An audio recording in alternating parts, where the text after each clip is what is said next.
actually, and new and new friends as well, actually, so it's great. And I've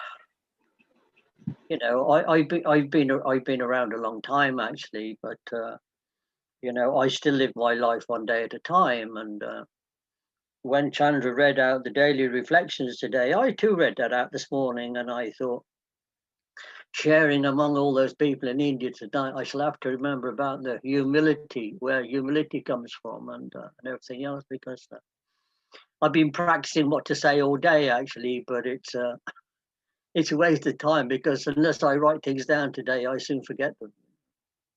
But I've only had one journey into Alcoholics Anonymous, and we're all here. We're all here tonight. We're all here tonight because we're alcoholics, and I feel as alcoholics, actually, I have no need to tell you about my drinking story.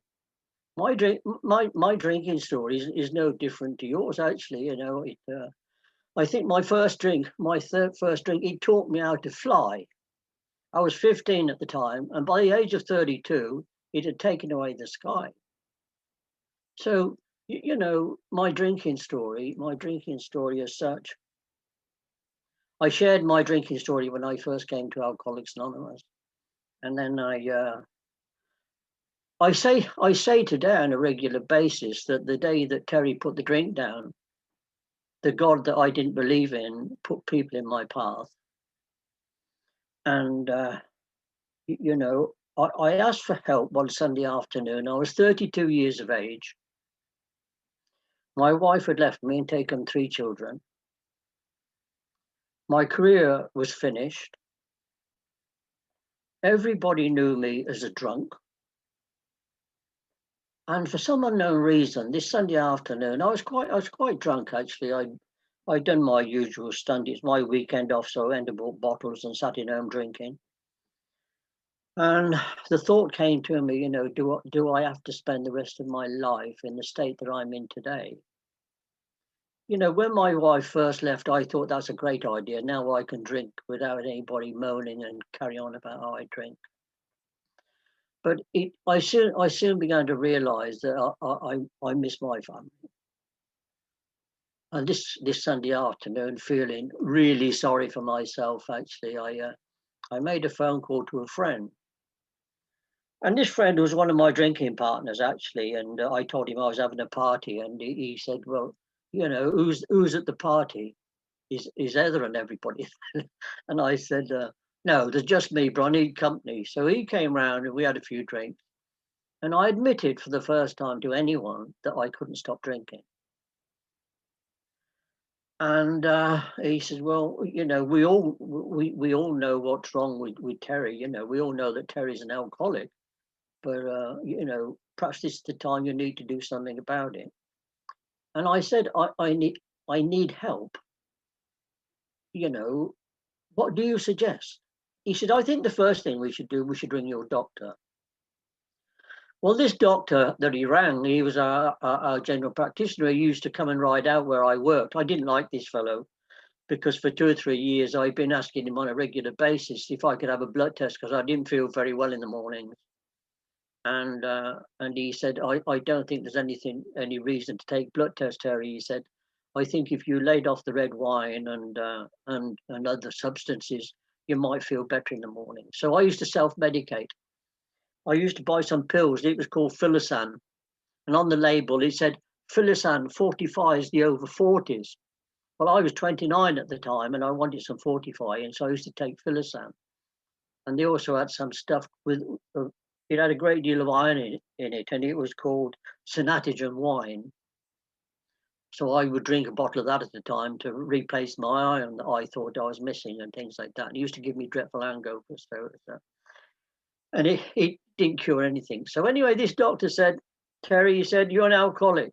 He said, "and the only help that myself or the health service will offer you," he said, "is the fact that if you stay indoors, I will get somebody from a fellowship called Alcoholics Anonymous to come and see you." And of course, I ridiculed this. I said, I don't know who these people are, but I can't see. Well, he says, I can assure you, you'll get no help from the health service whatsoever. That's the only chance. He said, either you'll go to Alcoholics Anonymous or you're going to die. And at that, he said, and you're an evil little man, he said, and I don't want to see you anymore. And away he went. He left me drinking whiskey and everything else, you know. But within half hour, a member of this fellowship called Alcoholics Anonymous came to see me and explained to me what alcoholism was all about.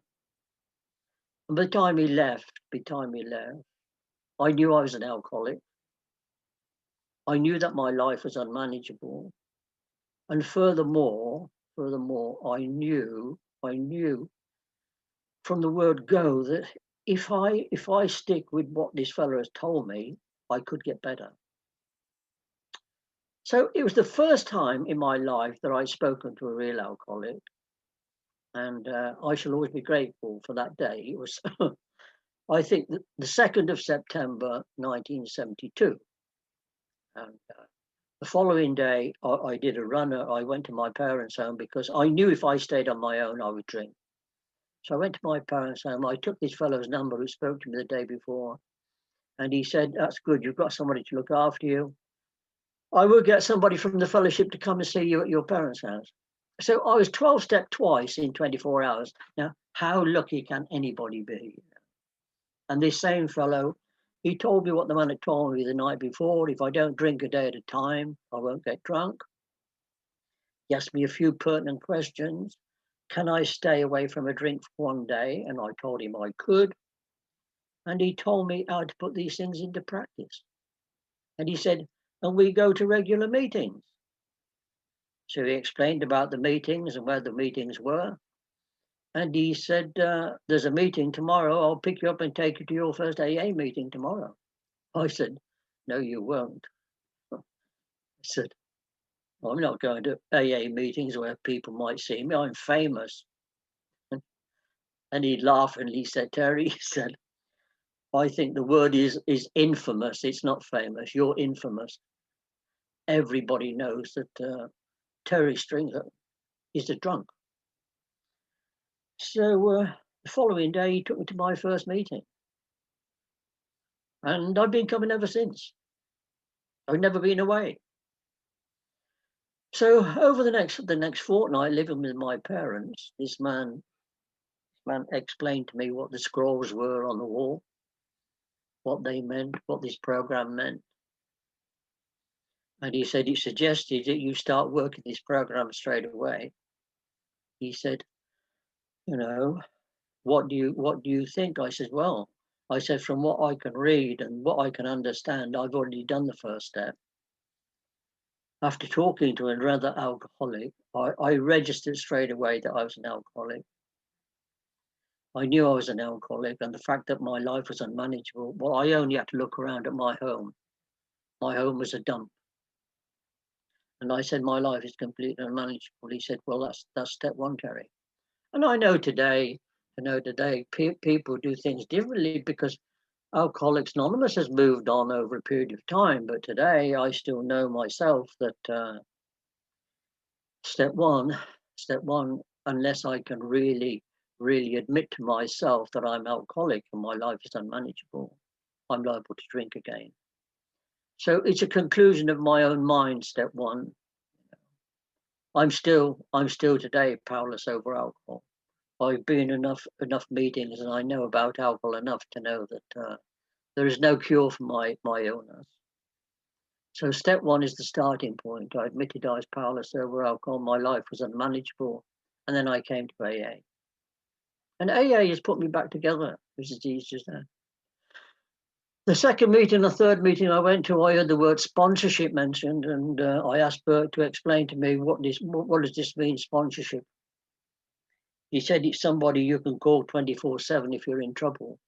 And he says, especially if you want to drink. He said, even if you think about a drink, here's my telephone number. You pick up the phone and you call me. He said, don't call me after you've taken a drink because I won't listen to a drunk. He said, I don't want to listen to your ramblings going on for 2 or 3 hours and with no end result, he said. But I'm open 24/7. If you want to talk to me, about sobriety and to help you in your recovery. He said, ring me any time. And then I asked him, I said, well, step two, he says, God, I don't believe in God. Why should I believe in God? If I was in God, I would still be famous. I still have my family and everything else. He said, he doesn't say particularly God. He said, you have to believe in a power greater than yourself, Terry. Do you believe in Alcoholics Anonymous? And I believed in Alcoholics Anonymous from my first introduction. I still believe 200% in Alcoholics Anonymous today because it's given me a life beyond my wildest dreams. So he said, well, until you can find God, because that's what step two tells us, we come to believe. Not should or would, but we could come to believe. So I made the group of Alcoholics Anonymous my higher power. And I stayed away from a drink a day at a time. And I continued to go to meetings. This fellow picked me up from my parents' home and took me to meetings. A fortnight without a drink, and I'd recovered physically quite quickly, And I happened to be complaining about my parents treating me like a child and everything else. And my sponsor, Bert, he told me I was a very ungrateful little fellow. He said, if you had any gratitude at all, you'd realise that these people are trying to look after you, and you've got no gratitude. There's a very fine line, Terry, he said, between arrogance and ignorance, and he said you suffer from both. So he said, I suggest you go back to work. So I rang my boss, and who I hadn't spoken to. I'd walked out on my job and everything else to my home, beside a house that went with the job, and my boss said, "What's the problem?" I said, "Well, I realise I'm an alcoholic." And my boss, he said, "You'll have to excuse the French English." He said, "Well, thank fuck for that," he said, "because we've known it for a long time."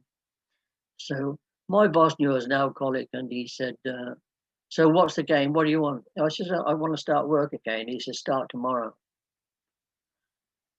So that took me back a little bit, but I went back to work the following day, and the doctor who 12-stepped me, they made me a little bed sit, and they put a phone in there, and they explained to me that the phone was from my AA business, not to ring girlfriends or family or anybody else, just for my AA business. And it began to dawn on me actually that people that I didn't expect any help from were my biggest benefactors. When I stopped drinking, people were only too willing to help. I didn't have any transport, so people lent me transport to go to meetings.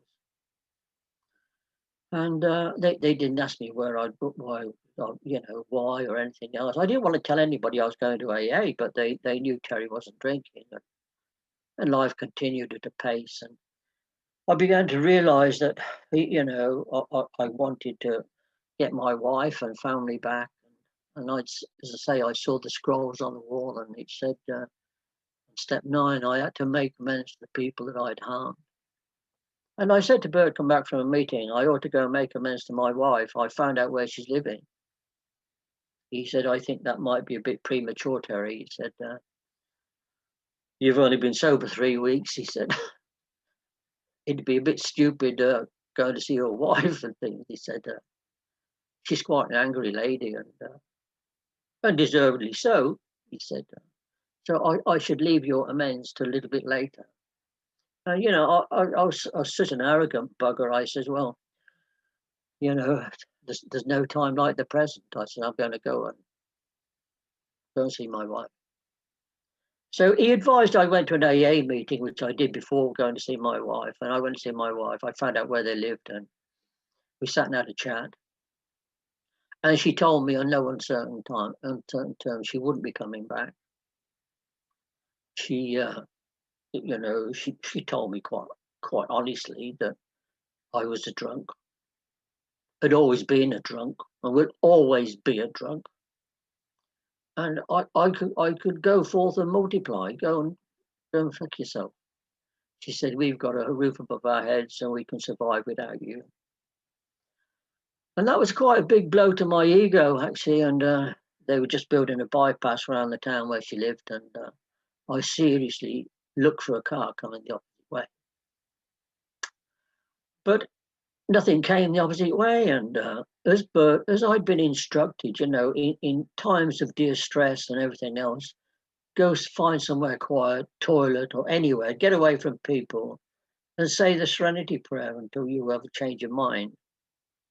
And I sat there on the side of this dual carriageway, had a good cry, and really felt sorry for myself. Poor me. I kept saying the Serenity Prayer, and the thought came to me, actually, well, I'm 32 years of age. I'm quite capable of getting another wife and another family. And if I stick to Alcoholics Anonymous, I know I'll be able to do that. So, bugger her, I will stay sober and I'll see what happens. Well, I've stayed sober ever since. I tell people that particular time. I come to AA and a resentment is keeping me sober. A load of rubbish, really, but there again, that's the way I thought at that particular time. And I stayed sober. And 6 months later, my wife did come back. And she's downstairs tonight cooking supper. So it's my amends. They didn't work at that particular time, actually. But it was my crack at amends. But I'll talk about amends later anyway. So I made a decision on the side of that road that she nor anybody else would see me drunk again. And I had to put that decision into practice. So I've been putting it into practice ever since. My sponsor very quickly said, you've got all these problems going on. You've tried to make amends. That didn't work. Anyway, he said, it serves you right for doing it. He said, but, you made a decision to do things. He said, now make a decision to do the 4th step. So I did the 4th step. I'd been sober 5 or 6 weeks and I wrote out my 4th step. And I shared it a week later with my sponsor. And he pointed out the people in my 4th step who I'd have to make amends to in later in step 9. He told me how to address my fears. I was full of fear, which I didn't realize until I spoke to somebody else. And harms I'd done to other people, I had to address those too. And sex, well, at that particular time, I thought the only thing wrong with my sex thing was the fact I didn't get enough of it. So I didn't do a great deal about my sex problem. So when I look back, my steps took me up to 4 and 5, and the greatest gift I got from I didn't get no great awakening or anything else, but when I thought about it seriously, I never woke up wanting to drink every day. So after doing my 4th and 5th step after 6 weeks, the want to drink was taken away. So that was the biggest bonus that I could possibly have hoped for. So I'd arrived, I came to meetings on a regular basis. I was asked to be secretary in a group after 6 months, and I was allowed to share my experience, strength and hope. And I only ever shared my drinking story. And that went on for quite a few years. The outcome to that was, I know today I became a champion 2-stepper. I accepted the 1st step in all its entirety. And then I went to AA meetings and I told newcomers to keep coming back. It works. But the steps in between, which are the most important steps in this program, I didn't do a great deal about. So I became a 2-stepper. I was a 2-stepper for 12 years. And in those 12 years, during that time, my wife, we separated again, this time with divorce papers served. Some miracle of fate, I think it's through my children, my wife came back again. And I was so emotionally bankrupt after 12 years without drinking that I knew I had to do something about it. And my sponsor pointed out, he said, you go to meetings, but you don't talk about the steps. You don't share about a God of your understanding. You don't talk about the program. You only talk about your drinking story. He said, start talking about your recovery and start going to step meetings. So that was the point that my life started to change, because my life started to change completely when I started to go to step meetings. When I heard other people share their experience about this program, I could try what they suggested and it worked. And, my stupid ideas didn't work anyway. So I started to go to regular step meetings. And I went and shared at a meeting one night, and the chap that was chairman there, he said, Terry has come quite a way to share with you tonight. He said, you're guaranteed a good laugh, he said, but whether you'll get any sobriety out of it is debatable. Well, I was the most resentful little bugger that God put breath into, actually. So I had a big resentment against that man, actually. But it did me a great favour, because I've never shared my drinking story from that day on. Because I know today, nobody's drinking story got me sober. My drinking story won't get anybody else, will not get anybody else sober. All you can do with me, if I share my drinking story, identify your drinking. And identification is that's what it's all about.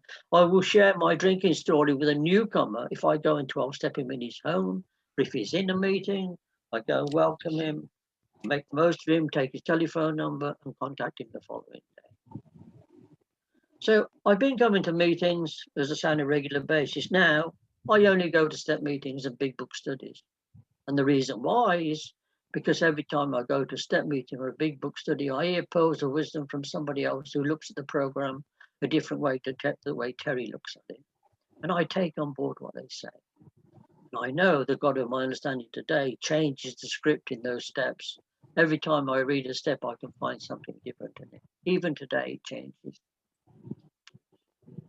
So I did the first 5 steps very quickly, and then when 12 years later I looked at the program again, I didn't go back and start all over again.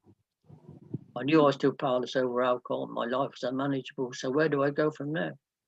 So I picked up step 6. And step 6 tells me I have to become willing. Willing to what? Willing to change. I have to start changing the way that I think, the way that I behave.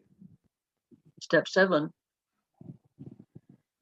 I have to pray to get rid of my shortcomings, but I have to do some work to do that. I can't expect God to do all the work. The God of my understanding, he's a kind, loving God and things.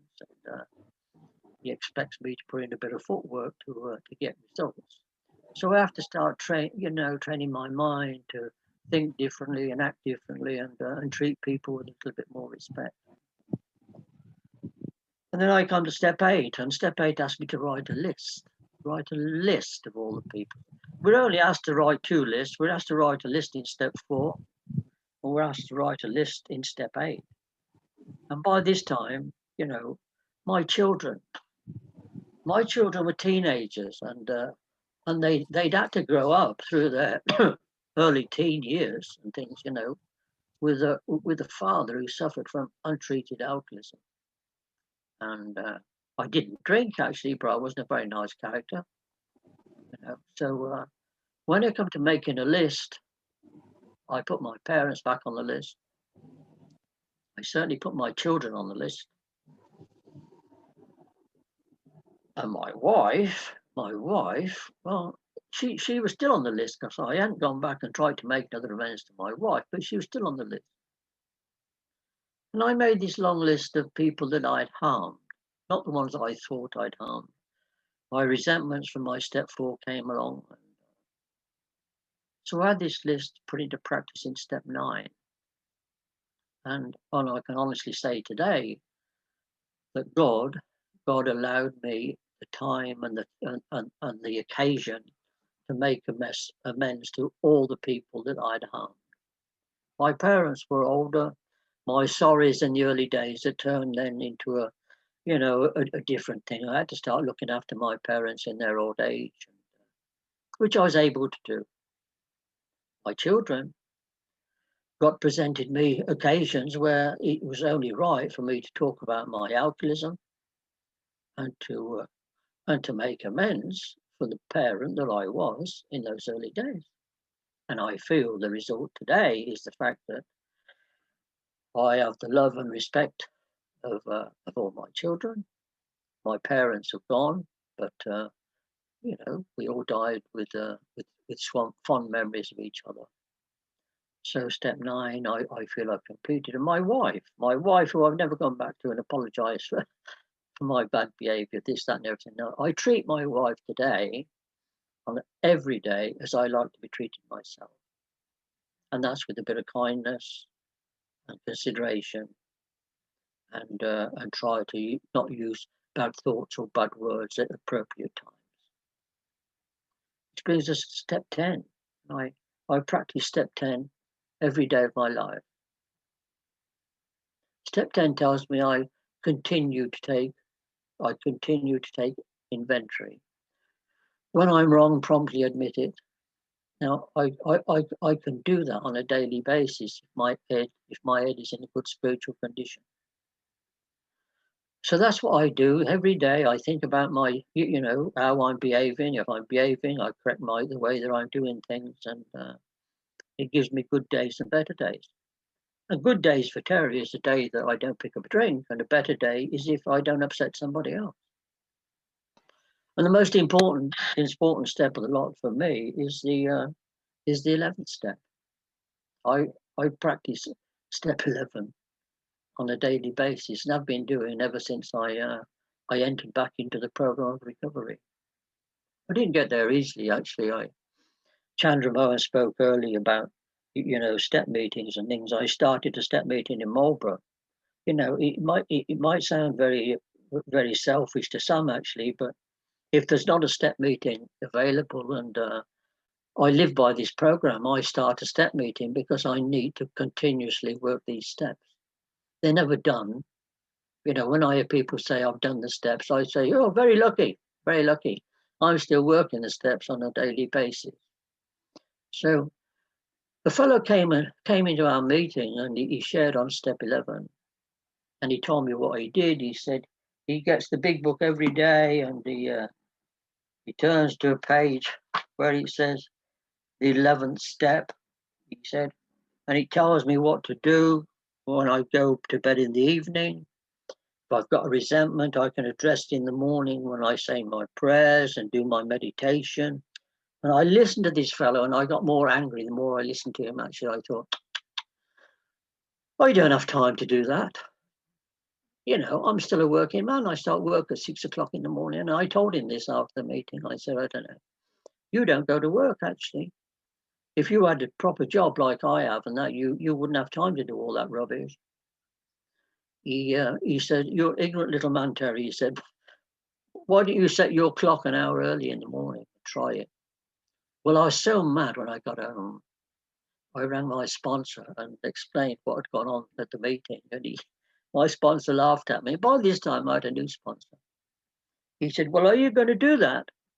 And I said, no, I'm not. Okay, he said, I'll give you a ring tomorrow. So the meeting was on Tuesday. So he rang me Wednesday and Thursday, and he said, have you set your clock yet? And I put the phone down on him twice. And on the third day, Friday, I said, I might try it.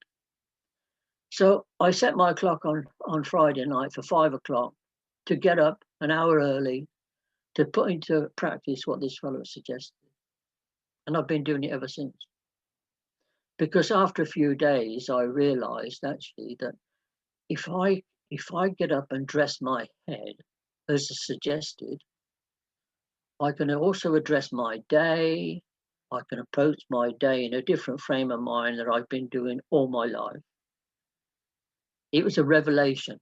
It's a mind-altering experience for me. An older member spoke to me during the week, and he said, Terry, what do you make of a conscious contact with God? And I had to get the dictionary out to see what the word conscious means, but it means continuous. And every day, when I wake up, I go downstairs, make a cup of tea.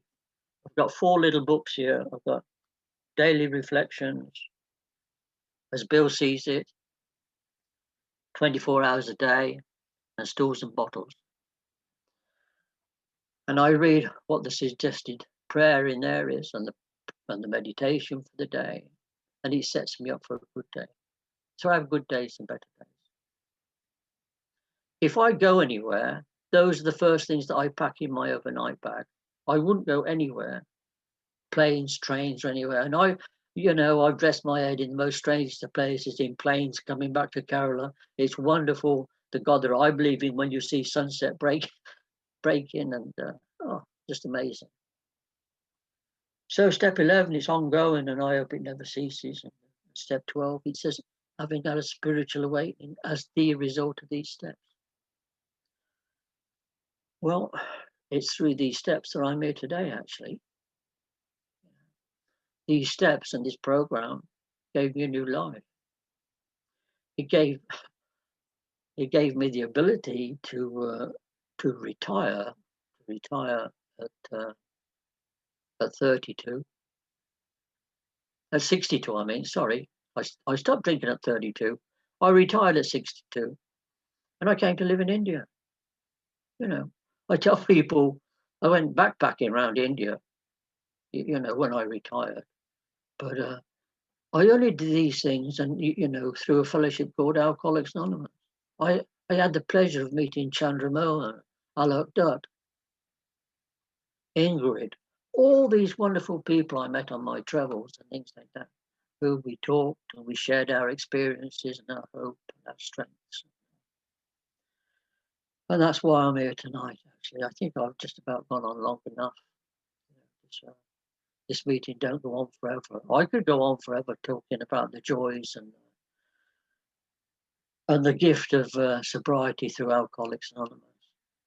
We granted a new life if we put these things into practice.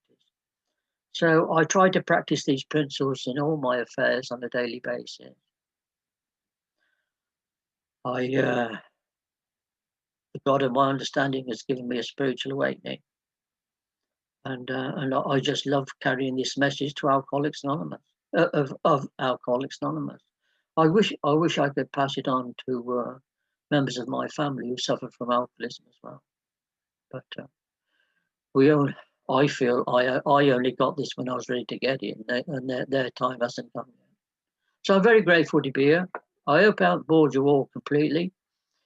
Well, not many have dropped out anyway, so I'll wait to hear you share back. Thank you. Thank you very much, Terry. Thank you very much for your wonderful share in a short time. You took only 20-25 minutes only, and it was awesome. It's a great share. Once again, I'm grateful that I could hear your share. And actually, Terry knows that in our Kovalam meeting,